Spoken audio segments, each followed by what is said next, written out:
Welcome to Between State Lines.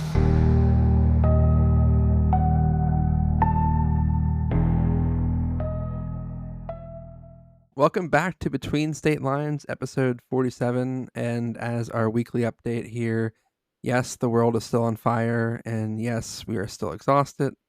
If you recall, a few months ago, we did an episode on cults and some of the wildest ones to ever exist. And there were some weird ones and ones that still exist, oddly, to this day. But after we released that episode, we reached out to our TikTok community, asking if anyone had experiences with cults or cult similar churches. And Chloe DM'd me, and she is an ex-Mormon, or ex-mo, as I feel like they're called. Yeah. She wants to divulge all the secrets as much as she can to us. So welcome in. But before we get to the meat of the episode, we like to put all of our guests through the ringer and ask you some really hard questions. I have two today, and your answers will determine how we treat you for the rest of the night. I love it. So the first one is, let's say Mark Zuckerberg walks up to you and he has a briefcase full of $2 million. He tells you the money is yours, tax-free. In this scenario, he's a generous billionaire who pays your tax bill for you. So not grounded in reality at all. But you have to do one thing. You have to survive in an elementary school containing a panther, a grizzly bear, rattlesnakes, some cougars, and a tiger. There are some parameters to this challenge. One, elementary school has one floor and roughly 15 classrooms. 14 of those classrooms contain one or more of the animals I previously listed, and one room is completely empty. All doors are closed when you arrive. The building is completely dark, no lights in except for you get some streaks of sunlight allowed in through the windows, but no outdoor lights, like no flashlight. And you have a hunting knife on you as your only weapon. The animals are very hungry, and you must survive 24 hours. Would you do it? So there's one classroom that has nothing in it. Yep. Aside from the fact that I have no intention of ever being anywhere close enough to Mark Zuckerberg to have that conversation, other than that, yeah, I do it for sure. Hell yes. Yeah, I'm in. That is my level of awesome. Like, I would do it. I'm sure staff would be like, no, I'm not doing it at all. What animals were in there? A grizzly bear, panther, rattlesnakes, cougars, and a tiger. Yeah, I probably wouldn't do that. Yeah, you have too much to live for. Except for us. I have no intention of dying. I plan on living through it. You said everything was really hungry. Yeah, they're all. But if you open the right classroom door, you're fine. Just make sure you choose the right door. Second question I have is, a truck containing $800,000 in dimes crashes on the road in front of you, spilling all the money everywhere. Assuming you would get away scot-free and you have 20 minutes to do this, how much do you think you could grab before leaving? 800,000 in dimes, and I have 20 minutes. Mm-hmm. I think I'm trying to think. So 10 dimes is $1. 800,000. You know what? I don't think so. I don't think you can pick up enough money in 20 minutes. I don't think it's worth it. Trade-offs. My favorite on that question is that somebody was weighing out the dimes. I think they said $5,000 worth of dimes was like 250 pounds. Yeah, even just picking up the dimes itself. No, I'd be better off to go spend 20 minutes doing something else. I could make more. Yeah. You know, that is fair. We'll let you have a pass on that one since Steff agrees with you. All right. That's what it takes. That's what. Perfect. So So into the meat of our episode here. So my wife is ex-Mormon. Her whole family is in some variation Mormon or ex-Mormon. So I have very limited knowledge of what goes on in the church and what goes on in day-to-day life. I have heard stories, nothing confirmed. I've heard weird things like, I don't know if you can confirm this, but like soaking is a thing that apparently is out It there. it's before my time, but yes, I'm aware of it. Yes, I've heard of it happening. I still know people at like BYU. It gets talked about, but it was not a thing that I was aware of when I was kind of in more of an age that I think folks do that. Folks, the kids. And I was such a good Mormon that that wouldn't have even been on my radar. Okay. My wife has denied it, like it ever existing. I'm like, I don't know. I've seen a lot of TikTok videos. I feel like there's some truth to it somewhere down the I line. feel like there's all kinds of creative ways to get around things when it comes to anything sexual. So I've heard enough that I'm like, it's got to be coming from somewhere. There was also like a crabs outbreak in armpits at BYU not too long ago. So Oh, like, I believe it. Jesus. So this is my first question, and it's gonna like give you the floor here. So for Yeah. our listeners who have no idea what the heck Mormons are or who they are or what the LDS Church is, what is the LDS Church, and kind of give us your story, really. Okay. So I'm just from the what is Mormonism perspective, right? It was founded in the 1800s by Joseph Smith. It's a Christian religion, but the foundation of it was like Joseph Smith claimed to receive revelations from God and also an ancient text to translate, which the stories I was told when I was younger was that there were these gold plates that he literally translated, right? And as I've gotten older and the story goes, it's more like there was a rock and a hat that he looked into, and that was what he translated as the Book of Mormon, right? But the whole religion is based on him being a prophet, receiving this revelation from God that none of the churches currently on the earth were God's church, Christ's church. It's a Christian religion, although there's plenty of Christian sects that would maybe argue with that a little bit because the Book of Mormon is an addition to the Bible, and right in Revelations it says nothing shall be added to this.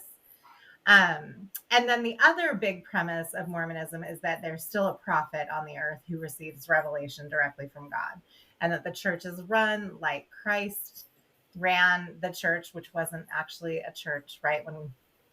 Anyway, but it's run in the same way, and there's a prophet and 12 apostles and the whole spiel. So that's kind of the like origins of it, and then there's the moral code of it. So the things that people often know about Mormons, right, is like you don't drink coffee. Once upon a time it was caffeine, now it's just coffee. Don't drink alcohol, no sex outside of marriage, like kind of the basics there, but very much like a high demand kind of puritanical Christian religion. Okay. And so is it just like essentially the additional book or books that make it different than other sects like Methodists and Presbyterians? The additional books, because there's also another one that has over time, it was not an ancient text, but was like written by the prophets through Revelation. So there's two more books. That one's called the Doctrine and Covenants. And that there's this belief that the power of God, like the priesthood, only exists in the Mormon church, and that the Mormon prophet is ordained by God to lead the church. So when you talk to really deeply zealous Mormons, it's everyone really should be Mormon, will eventually be Mormon. The only way you can be saved is through the Mormon ordinances. And I'm saying Mormon, and I'm sure if someone hears this, they'd be like, it's the Church of Jesus Christ of Latter-day Saints, because it's become this whole big thing. But those are the main ones. And then it's a religion that evangelizes, right? So there's missionaries that go and proselyte to bring more people into it. But I think that's really kind of what captures it. And then the temple And there's ordinances that you do in the temple, and lots of religions have different ordinances and um, ceremonies that people go through. Like in Catholicism, you have your first communion, right? Similar type things. But one of the things that does make it a little strange is the belief that, like, because everyone on the earth needs to have gone through these ordinances, you do this work for people who are dead also. So if someone's died and they've never been baptized, you would do baptism by proxy for them and all the other like things that happen in a Mormon temple. So my wife has once upon a time told me about the whole baptisms for the dead. Mm-hmm. Well, I mean, it seems weird to me to do that. Obviously, if someone's not Mormon, they're not, whatever. But like, what does that involve? Like, what does that entail doing if you're the one doing the baptism and like you're the one? I guess you're holding a card or something as the proxy or whatever. Yeah. So basically, baptisms for the dead or baptisms by proxy happen in the temple, and you have to have an interview to even be able to go into the temple and be found worthy. And it's 12 and older. Maybe it's now dropped to like 11 because things are changing regularly enough, even though it's never changing. They are changing. But you go in, you get dressed in white, you have a card with a name on it, and it could be like someone has done all this genealogical research for their family. So it could be like a family name, or it could just be a name from archives that people have dug up, not literally, but you have a card with the name on it, and then the priesthood holder who can baptize, right, has the priesthood authority to baptize someone. You basically go into the water and get baptized, but instead of them saying your name, they say your name for and in behalf of, and then the name of the person who is dead. It's so weird talking through this because I'm like, oh, all of this stuff, like the words are ingrained in my brain, right? Like just part of the deal. So, and then you go through the process of getting baptized, and that's it. How many? So if you're the one, the proxy, how many people in a session do you like proxy for? Oh, I'm trying to remember. If you're doing it for your family, it could be like a whole stack of names, anywhere between, like 5 to probably 15 or so. When I was, so there's different roles and responsibilities in the church, and I was in charge of the youth, like the young women.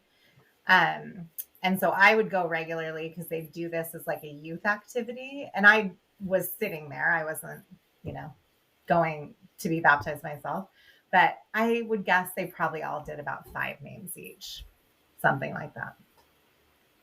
Yeah, I thought when I first heard of the whole baptisms for the dead, I thought it was literally in my naive brain they were digging up people's. I was like, that's so weird. Like, why is that legal? Yeah, and I think they've tried to like shift to baptism by proxy, right? Rather than for the dead for that reason. But that may just be something that I've heard like conversationally. I've now been out 10 years or so. I mean, I still have family members who are active. Um, but when I first left, I was very connected to all the news because you go through this whole grieving process of sorts. At least I did, where I was really angry for a while. Just processing everything. But um, some things have changed, and I'm not always up to date on the latest. Yeah, that is insane. When I heard of it, and I was like, oh man, that's really one of the strangest things. But didn't they get in trouble with I think they were doing it for the Holocaust victims too. Yeah. Uh-huh. Yep. Jeez. Yeah. Just like now. And because of that, they've changed some of the um rules around it where like, and I can't remember exactly what they are, so I don't want to misquote it, but something like they have to be an immediate, like in your family, it has to be a family member, or the person has to have been gone like 100 years, or like they've changed some things there. Um, And it's a funny thing because it's, if you don't believe in it, there's part of me that's like, yeah, who really cares? But at the same time, it's pretty disrespectful, you know? just a tad. So you had mentioned that you left the church about 10 years ago. So what Yeah. made you leave the church? Like, I grew up really hardcore Methodist and Presbyterian and Yeah. was a pretty big a-hole. And I left because my brother, part of it was my brother came out as gay, and that Yeah. was like a huge thing for me. Yeah. Was there like an eye-opening moment for you when you left, or was it like kind of like a bunch of things happened? Yes, and so a bunch of things happened, and there was like the moment, or a moment, I should say. A lot of it was I was an expat, so I didn't get married young, like you're supposed to do, which people be like, you're not supposed to. I'm like, yes, you are. Like you're told to get married and reproduce and do all the things, which I was in and I really wanted to. It just didn't happen. Like I didn't get married young. So I ended up going back to grad school, and through the course of, business school and then career, ended up in Japan as an expat.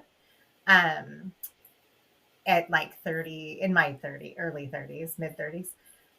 And over there, I got put in charge of the youth group. And it was just a number of things. Like I dealt with a lot of things that I kind of just figured out how to deal with, like not fitting in exactly because I wasn't married, didn't have kids, etc. But something about being an expat where I, like the first Sunday I went to church, the question I got was like, well, so what does your husband do? Like, what brought you here? And I was like, is this an explicit podcast? Or do you try and keep it clean? No, we go whatever you want to Okay, say. perfect. And while I didn't say this out loud, because I was very, very, I was still very Mormon, I was like, are you fucking kidding me? Like, I'm the one that's here for my career.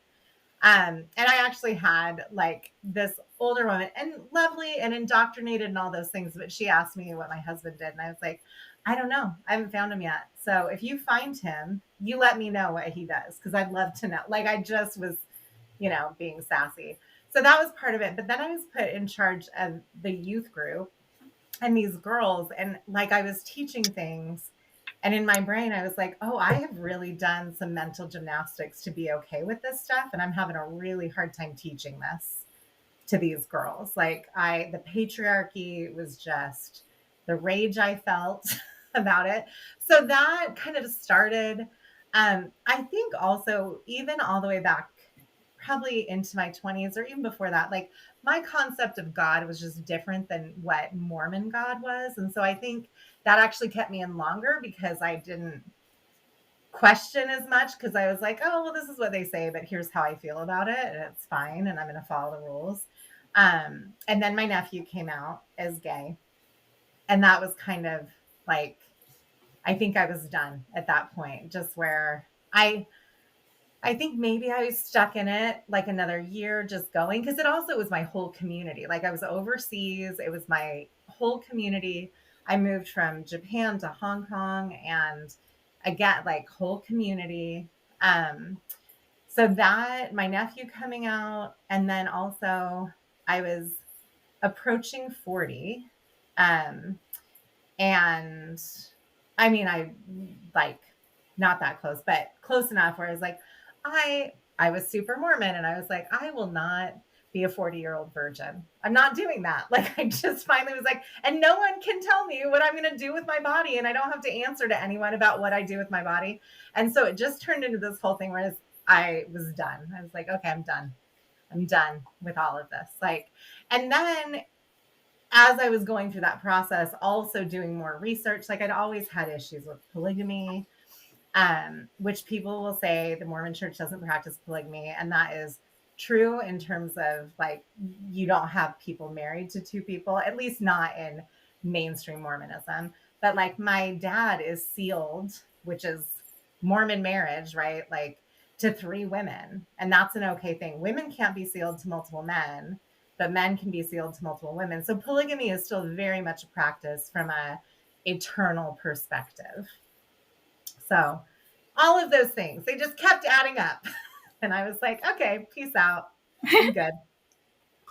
So I have one question. I forgot the other one. I'll get back to that one. But about you're married now, right? You have a husband, Yeah. right? Okay. So me being not ex-Mormon, just nothing to do with the church at all. Never Mormon. Yeah. I try to not grill my wife and her family about their experiences. But how much is your husband? Was he a Mormon before, or is he not Mormon at all? Never Mormon, ex Jehovah's Witness.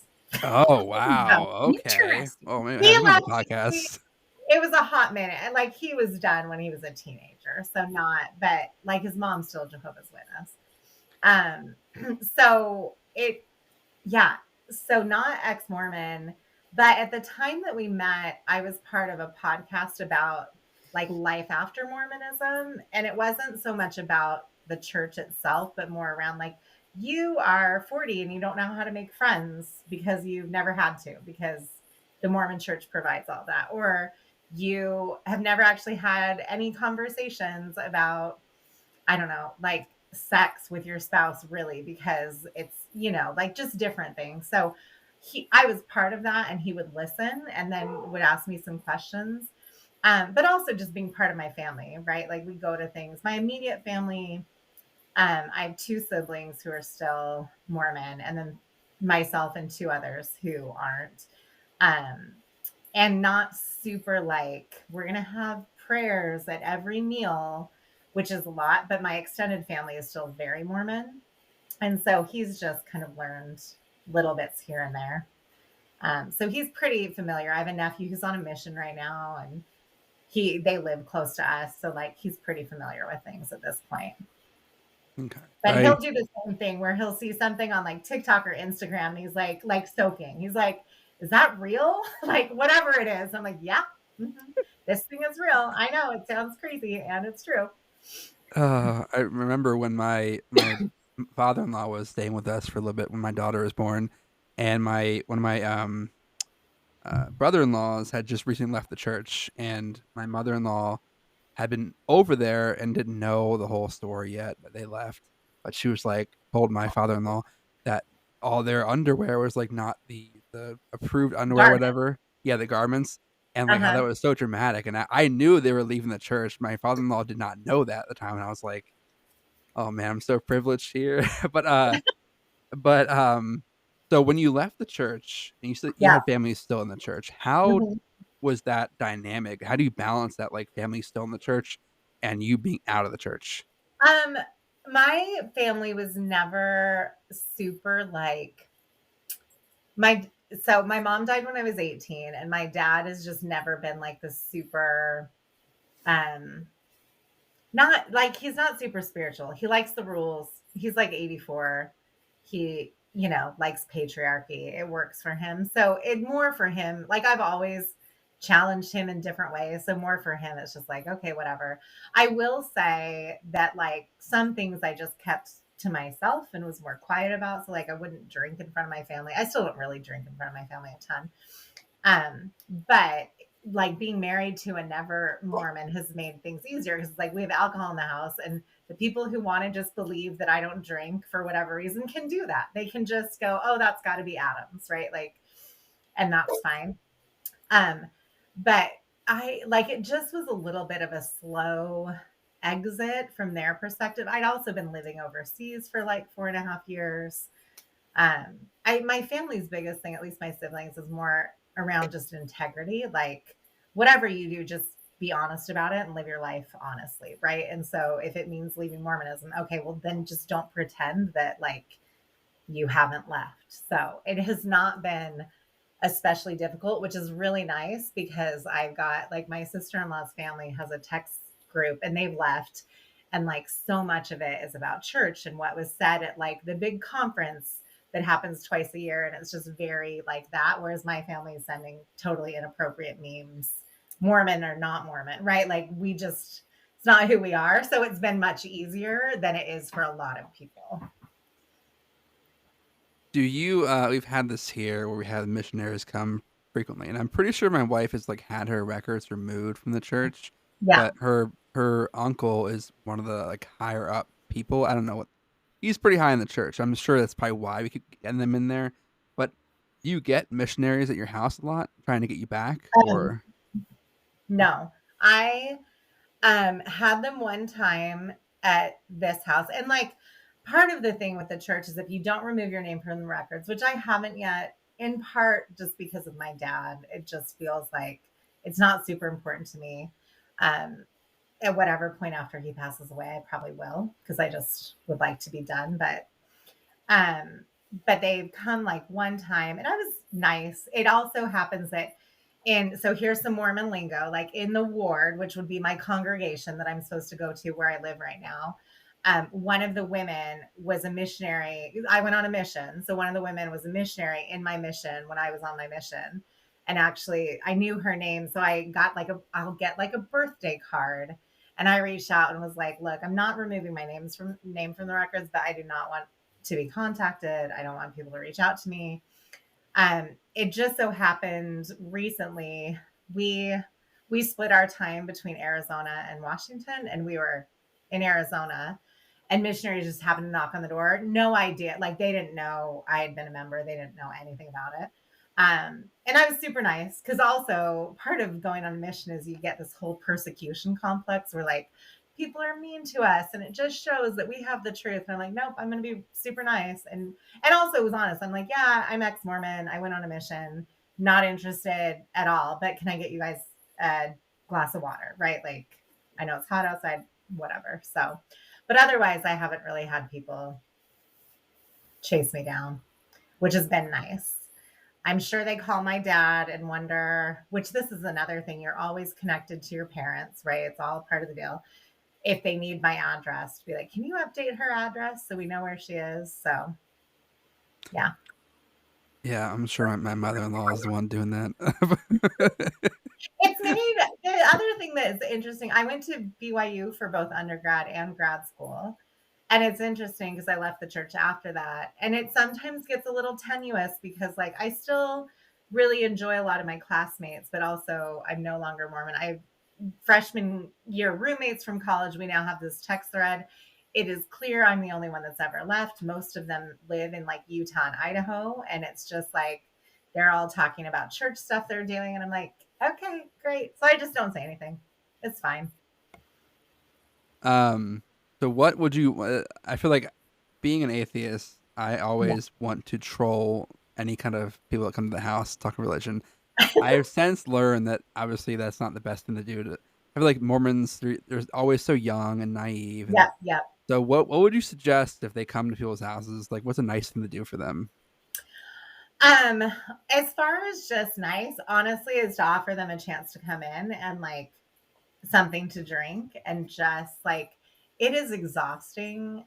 Just you're out every day. You get one day partially off a week, like not even a whole day off. So it's 7 days a week.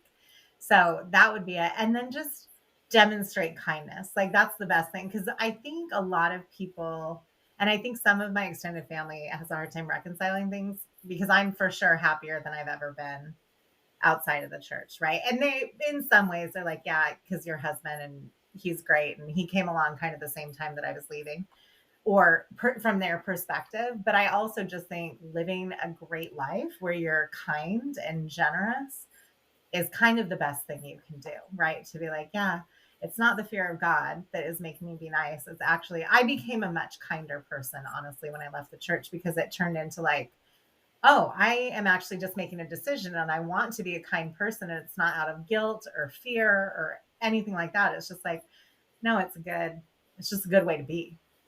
Right. So that was a long answer to your short question. Yeah, my go-to is when I was like, oh, I'm gonna troll them, and then ever since I got married, my wife's like, don't do that. They offer them to play video games. They haven't talked to their parents in a while. Let them use your phone. Like, I'm Yep. like, okay, I guess I can be a nice guy. Um, so going back to one of the things you mentioned before, Yep. earlier, the sealing rituals. Have you ever Yep. witnessed one of those? Yeah. You Yeah. know, Yeah. what goes down in that whole thing? So have you ever looked up like Mormon temple clothes on like the internet? So I don't want to be disrespectful, but the way I referred to them, and it's me coming from the show under Big the banner what? of heaven. Oh, okay. Yeah, yeah. Yep. I call them like the Chef Boyardee hats. Chef Boyardee hats for dudes. Okay. And you've got green aprons that are, a thing. So effectively, there's a few different ceremonies that you go through in the temple. The sealing is kind of the final one. I think there's one more level, but that's like way above the average member. It's like for the top people, and I know nothing about it. Um, so you go and initially you do like washings and anointing, which is in the Old Testament talked about, that is effectively like blessings pronounced on you, and they use oil in different parts of your body. Once upon a time, like you were under this shield and fully naked under it. That has changed now, so that's not the case. But when I went through the first time, um, it was. So that was its own thing. Like you're covered, and it's with women, and like women and women, men and men. It's one of the few places in the church where like women actually perform an ordinance. So you do that piece as the first step, and then you go through and there's an endowment, which is what it's called, and you effectively make all these different promises to like basically live the law of consecration, which I find fascinating because Mormons tend to be very Republican, which is not socialist at all, but the law of consecration is 100% socialist. So it's like a really fascinating thing. Anyway, you go through and you do that process, which is its own thing. And like every missionary will go through and do those two things before getting sealed. You don't get sealing is just Mormon marriage effectively, but the thought is it's not just for time, it's for like all eternity. And so there's secret handshakes and you like kneel down at an altar when you're getting married and getting sealed, and you hold your spouse's hand, your soon to be spouse's hand, in one of those handshake positions. And it's very like clinical. Like it's just, you have a sealer, you don't necessarily know them, they don't know you. Sometimes if you happen to know a sealer, it can be more personal, but it tends to be pretty impersonal, and it's super fast. And even if you have a gorgeous like wedding dress, you're still wearing your temple clothes. And so like most dresses don't cover enough for what you need to be wearing in the temple. So lots of times you're like wearing kind of another thing over you that covers it up, along with all the Chef Boyardee hat, the like sash, the green apron, the whole deal. I had a friend who like, she and her husband, one of my roommates in college, they got married in the temple, and neither one of them was super like intensely, they were both active in the church, which is what you say, but there's like a big difference between levels of activity, even if you're going to church every Sunday, right? And so they were both not super that way. And it like no one told her in advance. And I knew because I'd already been through the temple going on my mission, but it kind of ruined that day for that, because it was like she had this gorgeous dress and was all ready, and it just made it for a not so great experience. Her husband has since left the church. I think she's just kind of fringy, but anyway, it's a really impersonal ceremony overall. Everyone who is going to be present has to have been through the temple and been endowed and be worthy to be in the temple and have their temple recommend, which has a barcode on it that you scan when you go in the temple. And so it's just such a strange thing for a religion that's like families are eternal. The fact that like no younger people can be there, no one who's not Mormon can be there. It's not my favorite thing. I hope you wanted all the commentary. No, I love it. And so you mentioned secret handshakes. Is that when like like someone's standing behind a curtain and they just stick their hand through and like shake your hand? Or is So that... when you're going through to do the endowment, that actually is legitimately the process, because they're standing, it's supposed to represent the veil between like life and death. And they're standing at the veil to welcome you into what is representative of like the highest kingdom of heaven, which is called the celestial room in a temple. And you can Google and see pictures of all these things, because like the Mormon church, not so much the clothes. I mean, you can find them, but the Mormon church doesn't put those out, I don't think. Maybe garments now. But like you can find pictures of celestial rooms. But yes, but more than anything, it's like there's these different tokens and symbols. And so there's handshakes involved with them. that you just need to know. And there's things you recite with them. So, and it all is based on, at least the handshake part, very much from like Freemasons, because that also was a thing. So when you look at the history of the religion and all the things involved, you can kind of see where it draws from like different religions that were a thing at the time. It's like getting out of it, things that, because I was born in it, I was raised in it, it was my whole life. My parents had a pretty tumultuous marriage. They got divorced before my mom passed away, but it was stability for me, right? So it provided community and was so beneficial in so many ways. But once you're out of it, you're like, oh, that is like batshit bananas. Like it's like some weird stuff. And it honestly has taken me years to be okay with anything that feels in any way ritualistic at all, which now I'm like into crystal. Like I don't, right, it's all made up in my mind, but I still am like, yeah, I'm going to be into crystals and horoscopes and whatever. And I'm just going to take it for what it gives to my life with no real like depth to it. But it took a long time before I was like, anything that feels ritualistic in any way, just, I don't want anything to do with it. So how does, you mentioned that your parents were divorced. Yeah. How is that viewed in the church if you go through the whole sealing ceremony? Like, is it like break the seal? Are you not sealed together anymore? Or It does not break the seal automatically. My parents are still sealed, technically.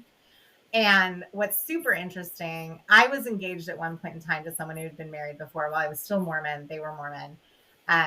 And in order to get sealed, like a man can be sealed to multiple people. The church has to like approve it. Um, Whereas women, you have to get a cancellation of your sealing if you want to be sealed to someone else, which, patriarchy. So a divorce doesn't necessarily cancel a sealing. Like you actually have to go through the process of canceling a sealing. And of course, like the rationalization that I had was like, well, God's not going to make you be sealed to someone you don't want to be sealed to. So even if it still stands, like people will have a choice. You still have agency. You know, I don't believe in any of it now. So it'd be pretty shitty. Like you get divorced, and then you die, and you're both in like whatever Mormon heaven is, and you're like, oh fuck, I'm back with this motherfucker. that would be my parents for sure. Although there were things that happened in their marriage. So maybe if they were both in that headspace, maybe it wouldn't be the case. But interestingly, my dad was engaged to someone after my mom, and she died before they got married of a like super random brain aneurysm, I think, if I remember. I never met her, like it just whatever. But she was a convert and she'd never been sealed to anyone. So my understanding, the family lore, and I've never really talked to my dad in depth about it, but is that he got permission from the top of the church to get sealed to her so that she would have that saving ordinance. So even though they never got married, she's sealed to him. But the thought again is like, if she doesn't want to be sealed, then she can just decide not to be sealed to him in the afterlife and it's fine. But that's some weird ass shit, right? So Even Mormons, I say that too, think that's weird. So you get proxy people who are not proxy baptized non-Mormons.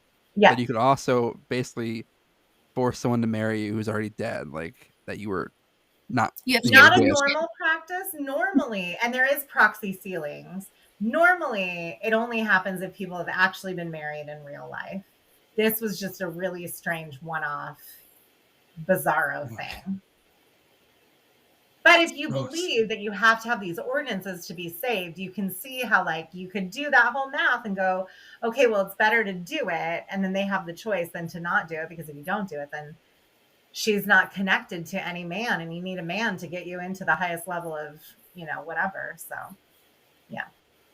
So, bitter at all. Speaking of dying and the afterlife, what is, I've heard a lot of things that you get your own planet or whatever. Like, what is Mormon heaven like? So there's 3 levels plus outer darkness, right? Outer darkness is like you've denied like the worst place you can be. And then there's 3 different levels of heaven. And to get into the highest, you need to be like married. And then the story was, which my understanding is now, if you go look for this, you're not going to find it. And they're kind of shying away from this. But the story was you like get your own planet. And it's the whole concept, like, as let's see, I'm trying to remember what the actual words of this are, but basically, like, everyone has the opportunity to basically be a god of their own world and do the creation and the whole thing. I think now they're like getting away from that, is my understanding. The gaslighting that the Mormon church does of its members is like top tier. So, yeah. So we need to find out who the person was that died and became the creator of Earth, Yeah. because we Yeah. got some beef with this person. I assume it's not a female. I assume females aren't allowed to be creators. I mean, technically you have to be married, and so there's some level of it. And the church would say the only reason women don't have this power is because they're so respected and they bear children and blah blah blah. But yes, it is men. And honestly, when I think about everything in the world, I'm like, if God exists, he 100% is a dude, because for sure he wouldn't be a woman and letting this shit happen. Right? Yeah, we're There's in the no bad way. place for sure. Yeah. Mm-hmm. So what are there any other weird ceremonies or rituals that you have witnessed or know of? That pretty much covers it overall. I think the other thing that is so weird to me is like that you have, effectively, they're called bishops, but effectively that's like the pastor, right, of a congregation, who have zero training in anything other than like the religion, right? Being raised in the religion, knowing the religion, who are doing things like counseling marriages, um, and people are confessing their sins. And right, the church, it's not, religions aren't mandated reporters, which I just have huge beef with. And so you have like a church hotline that they're supposed to call if someone comes in and is talking about being like sexually assaulted or whatever. It's go to the church hotline first, and the church hotline takes you to the church's lawyers, right? And so it's like some messy stuff. um on top of that, just going and having to confess to, like, here's this guy who just has been made a bishop, and he's not like he's married and he has kids who are also going to church with you, and you're supposed, if you like mess up in whatever way, you go have this conversation. And it totally is like, there's a term that will say, I don't know if Mormons will say it, but ex-Mormons for sure, like, you play leadership roulette, where it like totally depends on who your bishop is, what the punishment, what the like restitution is that you have to do. But like, I was 27 when I was engaged. And while I didn't actually have sex at the time, we definitely fooled around. And after I called off my wedding, I was like, I need to go talk to a bishop about this. And I think back on that, and I'm like, I'm sitting there as like a 27-year-old talking about my sex life with some like, he was probably in his late 40s, maybe early 50s. And like, there are like friends I have who had sexual things that they did in like high school, are like having conversations with middle-aged men about what they're doing sexually. And like, depending on who you're talking to, they'll get super in depth and be like, well, what did you do? Well, was it over the clothes or under the clothes? And it like, it's so gross to me. Like, it's just so gross. But that was so normalized, right? Because it's just what people do. So those would be the other things that I think are really weird. And I think also the church is starting to not get away from that, but like, for sure now it's very clear that like you can have a parent in there if you want a parent in there. I mean, from my perspective, if I'm ever talking to any of my nieces or nephews, I'm like, you can have that conversation between you and God. Like, you don't need to go talk to some middle-aged man about this thing. I would feel so much better if even the church would at least allow like you to talk to a woman if you wanted to talk to a woman as a girl. And then there's some really questionable things in the beginning of the church, the history of the church, which, you sent over some questions, one of which is like, would you consider the church a cult? all the signs point to it being a cult. If you know cult doc, like, and I know people have real problems with that, but I'm like, yeah, it all charismatic leader, right? Not questioning anything, rituals, clothing, control, but like the history of the church, Joseph Smith was a disgusting human, right? Like, just, I don't know if you've ever looked at it, but like, he married multiple people, and everyone has their rationalizations for why it's okay, including like young girls, like teenage girls. And it's just some messy, gross. I mean, I kind of feel like most cults are sex, like there's some level of sex involved with the cultiness of it. And I think that's 100% true for Mormonism, at least where it started.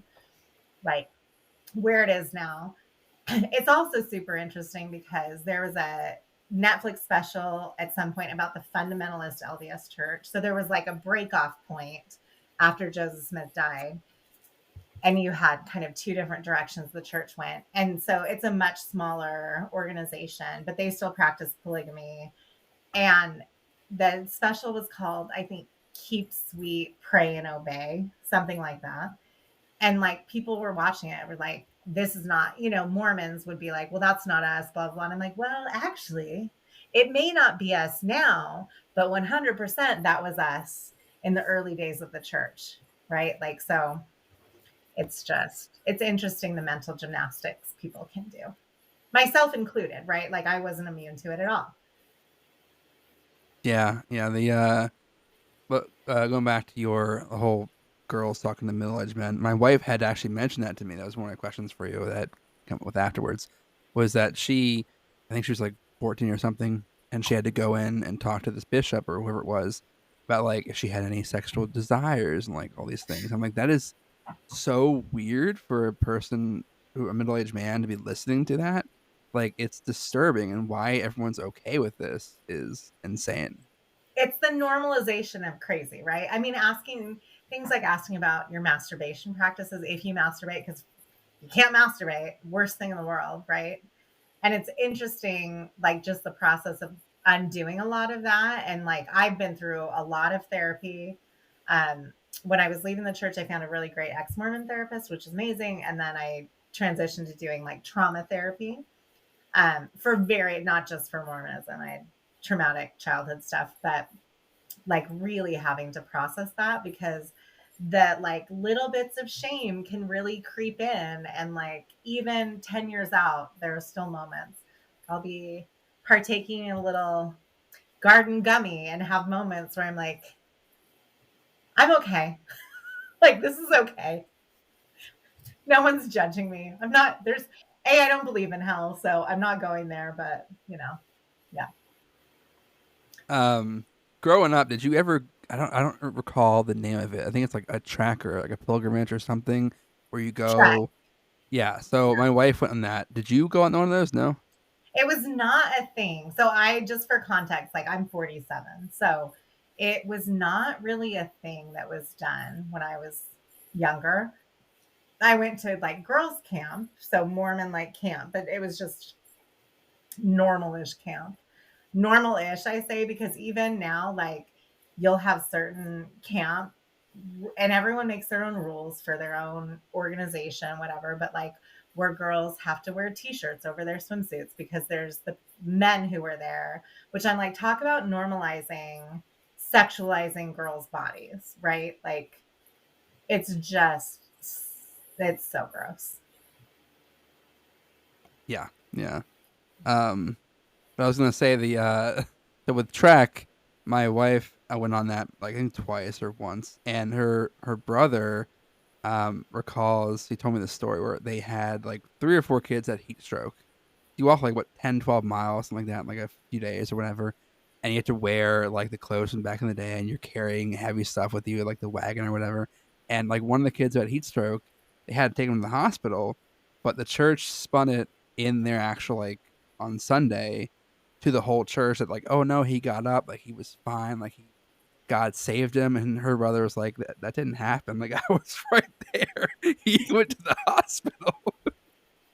There's actually like stories that church leaders will say over, like, So there's a big conference twice a year called General Conference where like you don't have church, everyone watches this broadcast. It's like 10 hours, like 2-hour chunks, but over, 2 or 3 days. And even then, like some of the stories have totally been disproven. Like they're lying to the whole church about some story because the story illustrates what they want it to illustrate. Right. And like stories of missionaries being told to not tell their families how hard it is, which I'm like, I'm sorry, anything that tells you to keep things from your parents, not okay. Like, none of that is okay. Yeah. No. Mormons also like I feel like the church, it's so new. It's so crazy that people believed that he like stuck his head in a hat and read these stones. Like, no, you're not allowed to see them. Because right, it was the stories you couldn't see them because if you did see them, they would like just get destroyed or whatever. I'm not totally sure with that, but it was really interesting. There were like 116 pages that had been translated. Um, and there was one of the guys who was helping Joseph Smith with this translation, which I think he was just writing. Really wanted to show them to his wife, etc. She ended up not giving them back, or they disappeared somehow, or got lost. And like he wouldn't retranslate them because the story was that like she was going to go translate that, or she was going to change it, like whatever. Right. But I'm like, no. And all the history, like all the archaeological stuff that's real, no evidence of any, right? No evidence of any of this. Yeah. Yeah, it's like I can on one hand understand like Christians because the 2,000 years ago is a long Yeah. time, but like 150, 160, 200 years ago, like it's relatively like new. Like you would think that they wouldn't believe this nonsense, but they've done an excellent job of like growing this huge ass cult status and like making trillions, I'm sure, each year. They have so much money. It's like enraging. It makes me so angry. And missionaries still have to pay for their own missions. Like the church doesn't pay for you to go on a mission, right? Missionaries are paying for it. When I was younger, the church would pay people to like clean the church, and it was often members who needed jobs. And so it was great. Like that to me, I'm like, that makes perfect sense. Like you pay people to pay the church, pay tithing. Now it's all volunteer members. They're not paying people. And I don't know if you've been in a Mormon church recently at all with your wife's family, but like I, they always smell bad to me. Like it always has a little bit of like a dirty diaper kind of under, like, because the members are cleaning it voluntarily. There's no like rules around it. It's wild. Meanwhile, they're sitting on 200 some odd plus billion that they've hidden. I mean, now it's been discovered, but right, like the SEC went after them. And yeah, the rage I feel about the amount of money I've paid in tithing. Granted, I did get my education at BYU, which is heavily subsidized by the church. So like I got some of it back in that sense, but I feel a lot of rage about a lot of things. Yeah, That's fair. and like, we have, out here we have the Deseret Industries thrift stores, and Yeah. I hate shopping there, but at the same time, everything is so clean. I'm like, dude, that or the Goodwill. I'm like, you know what? I guess I have to do like $10 here and there. Like I shouldn't, but I mean, It is what it is. And in general, like Mormons, especially if you're not Mormon, Mormons are such nice people in general. Like there's some scammy stuff like MLMs and how, whatever. But in general, like really nice, decent humans, good community members overall. If you're Mormon and like not a good enough Mormon, sometimes that can feel not so true. But if you're not Mormon, Mormons are the best. we when we moved out here, we had her family had the church come help us like pack the truck, and one of the guys like fell through the wall coming down the stairs, like a huge hole in the wall. The next day he came back, patched it up right away, first thing in the morning. I'm like, you know what? I will say Mormons at least will like the people in general are nice, you know. Yeah. And there's some good things that come from. I have my own business with a business partner, and we've talked frequently. Like there's some things that I you start speaking in front of people when you're like 3 years old, right? Like, even if it's just getting up to read a scripture in front of all the kids, you're still doing it. And like, there are skills that have really helped me in my life. And I avoided a lot of like vicey type things when it probably would not have been great for me because it would have been a coping mechanism as far as like drugs or alcohol or whatever. So there are some good things about it, but I think that's true for a lot of like cults. And there's a reason people join them, right? Like community, how it feels to be part of that, an overall purpose, right? It was actually a big struggle initially for me when I was leaving to go, okay, but what am I going to? Because if this isn't true, like what is? And I finally just got to a point that I just said, oh, I don't actually care. Like it doesn't matter. And even now, I would say I'm probably like, I would call myself an atheist, agnostic atheist, somewhere in there. And I also just don't care because I'm like, it doesn't matter. If there is an afterlife, I'm living my life in such a way that I'm a decent human. And so, and if God is such a dick that like you have to have worshiped him and done all these ordinances and followed all these rules and been obedient, well, okay, then I can go dwell in hell. Like, fine. Yeah. That's where we're going, so it'll be a big party down there. Yeah. Right. One of the things you kind of touched on earlier is the women and their treatment in the church and whatnot. Yeah. I vaguely understand that the church forbade black people from holding the priesthood until like what, the 70s. How does 1958. Yeah. how does the church rectify like that being okay? Um, it was the times, the church is perfect, the prophets are still human. Like there's a lot of just dancing and stories. And sometimes I've heard like, well, if the church had let black people in at that point in time or beforehand, then no one would have joined the church because it would have been so radical at that point in history, blah blah. But it still is very much like, I mean, I was taught as a kid that like it was the mark of Cain to be like black, right? Like it's historically like I was born. I mean, you want to talk about some shit. Somehow I got the messaging, and I'm sure someone listening to this who's like super Mormon would be like, that's not true. I'm just going to say the messaging I got as a kid, and it's true for me, was basically that because I'd been born into like a Mormon family and I was, I'm trying to think, maybe I didn't get the messaging I was white. I might be projecting that because I just get enraged sometimes. And my grandparents were super racist, one set of them. But like because of this, it meant that I was super righteous in the like that we believe there was a pre-mortal life, right? And so I was super good.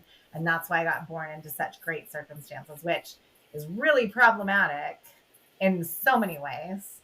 Um, but I think that's how like the justification is more like, well, it just wasn't the right time for blacks to have the priesthood yet. And then it was, right? And then it was fine. A lot of spinning the narrative, gaslighting, and making it work. Yeah. And never apologizing, never admitting any wrongdoing on any level. It was like, well, God has now said that this is an okay thing. And there's been changes to like, there's been changes to how the temple ordinances are done. So if you watch Under the Banner of Heaven, you saw like the old school where it's like, you're literally promising to like cut your throat if you break your covenants. That's not done anymore. That's changed. It used to be if you didn't get married in the temple, when you got married, you had to wait a year to do it. And now it's like they had to change that because in Europe, you had to get married civilly, at least in some countries. And so they made it was like, okay, well, in Europe, you can do it and you can just go within the next week. Well, now you can get married civilly and then go get married in the temple, which I think about how many people couldn't do that and like family members couldn't be at their weddings. Like imagine, yeah, so many things have changed over time. And it's always like, well, it's revelation. Well, okay, I guess. Yeah. So you said that there is a before like time before we were on Earth, like a Yeah. lifetime before that. What is that? Like, is it you live a whole life, or is it like a short little existence? It's interesting. It's like this premortal life. They used to call it pre-existence, but it's like you exist, but you like exist as spirits. And there's somewhere in the Doctrine, I want to say maybe it's in the Doctrine and Covenants, which is that book of scripture that's like modern revelation, that talks about the hosts of heaven, like all these spirits, and a third of them followed Satan and his plan, and then 2/3 didn't. I might be getting that reversed. And so if you made it to earth, it already means that you're better. And then there are so many now that I'm into it. I'm like, yeah. So the story being that there's like a third of these spirits out there of anyone who's ever existed on earth are like floating out there trying to tempt you and like not happy, and they've chosen Satan and whatever else. And yeah. Well, that Yeah. explains why we're so freaking tired all the time. Right. Under attack constantly. So one of the last things I'm going to ask you about, and you talked about this briefly earlier, coffee. So why can't Mormons drink coffee? Like, was caffeine the exception to the rule at some point? So there's in the Doctrine and Covenants, there's a revelation called the Word of Wisdom, which basically says, and it's fascinating because it prohibits hot drinks. And behind it is basically like Joseph Smith's wife was tired of like cleaning up after all these people like smoking and spitting, chewing tobacco and all these things. And so then it became this revelation. But it technically says hot drinks. And then because we have prophets in the Mormon church, I say we, like it's culturally right who I am. But prophets, then there's revelation about what that means and what it doesn't mean. And it's fascinating because for a long time, it was like caffeine in general. My family was always a Diet Coke drinking family. It was never a thing. We always had it, and that wouldn't like keep you from going to the temple. But for whatever reason, people just glommed onto coffee, which don't worry, my brother, who's still pretty active, drinks like Monster energy drinks, and those are okay. So basically, I'm saying I don't know why. I don't know. It just is, and you just follow the rules, and that's how it goes. Yeah, I heard it was like it's a stimulant. Yeah. So it's like a drug. But then they've changed it, and it's interesting, and I have not verified this, but I was talking to someone the other day who was basically just said, yeah, and when Ensign Peak, which is the church's investment company, basically internal company, and tax exempt status, like don't get me started on all these things, but basically they have a huge investment in Coca-Cola, and like that seemed to coincide with when then it was okay to drink caffeinated sodas. I don't know that that's true or not, but it just is. Yeah, it's an interesting. So I don't know behind it. But also in that same Word of Wisdom is like eat meat sparingly and a number of other things that no one pays attention to, right? Like, so it's interesting. I heard somebody say that the caffeine thing is still a thing, but there's a lot of people that don't realize there's caffeine in a lot of things. So like somebody went to get a Baja Blast and then they were like, there's caffeine in that? And I think for the most part, it's less like soda is less of a thing. It's still very much coffee, but also kind of the younger generation of Mormons, especially like Gen Z, are just kind of like, I'm going to do what I want to do. So, which sometimes I get a little angry about because I'm like, I wish I had been that person, but I wasn't. I've heard that the church's membership is declining, right? It's like going down with the future generations? That is my understanding. I think technically the membership numbers aren't necessarily fully going down as far as reporting, but they've changed how they report things so that it doesn't look as bad as it is. And you still have a lot of members being born into the church, so that counts. And you have a lot of people who've left, like myself, who don't take their name off the records, right? And so who knows what the real numbers are, and there's lots of reasons people don't take their names off the records, and it's a whole process. Like you have to get an attorney involved sometimes. Like there's a whole process to go through. Dang. So the last thing I'm going to ask you about, this is, again, you touched on this earlier, the magic underwear, the garments. What are those like? You get to wear that on top of your regular underwear, or is it a So substitute? generally speaking, you wear it in place of, for at least for bottoms. Tops, um, women, I always wore my bra over it. Some people do under, but there's like symbols in them. And so if you're not wearing a bra over it, like the symbols will kind of show through a little, just there, it's white, but it just is raised a little bit. And so that's its own thing. But yes, so when you go through the temple, that's when you get your magic underwear, your garments. Um, and you're supposed to wear them. It's interesting because, like, you're told to wear them all the time, and then it's kind of up for personal. So, like, I never wore them working out and obviously swimming, but I had a friend from my freshman year in college who got married like the summer of our freshman year. So, met her husband and married him within like 2 months before she even started school. And so we were talking later, and basically, like, garments came off for sex and then went right back on right away. Right. And so people have all these different ways and interpretations of wearing them, but the promise you make is that you'll wear them all the time, basically. And they're supposed to protect you and be a reminder. But even that is a demonstration of like how the church changes over time to be like more mainstream. At the end of the day, I view Mormonism now as just like a big corporation to make it, just is about money.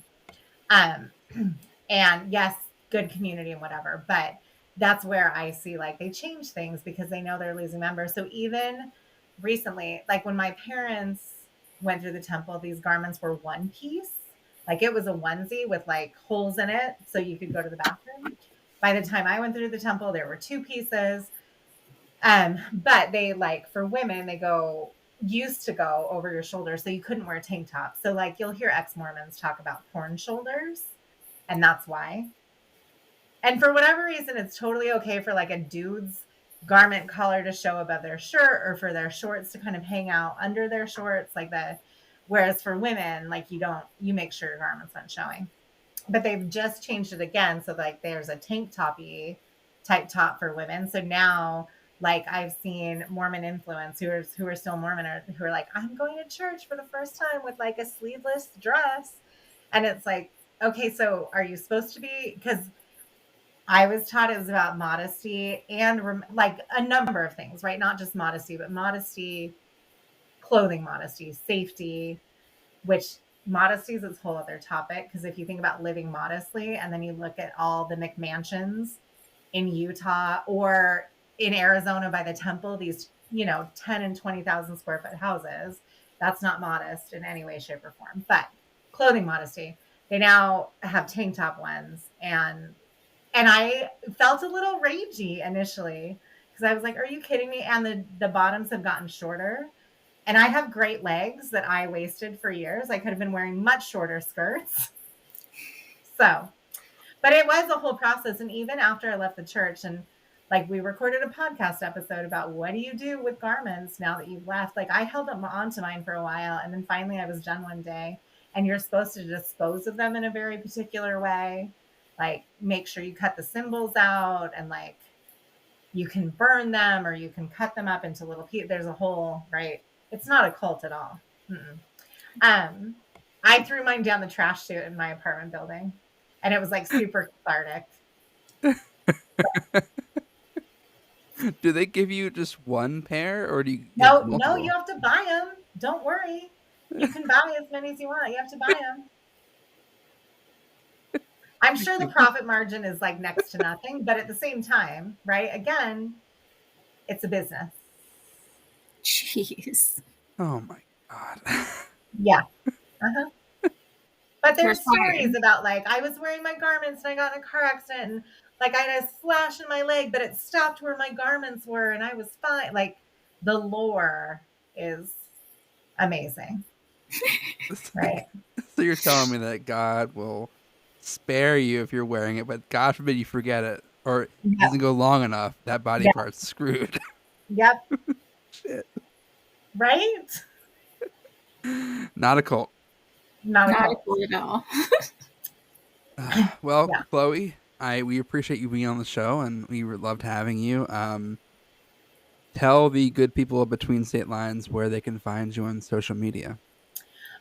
Social media, it is Chloe Anderson with 2 underscores after it, and it's Anderson with an EN at the end on Instagram and on TikTok.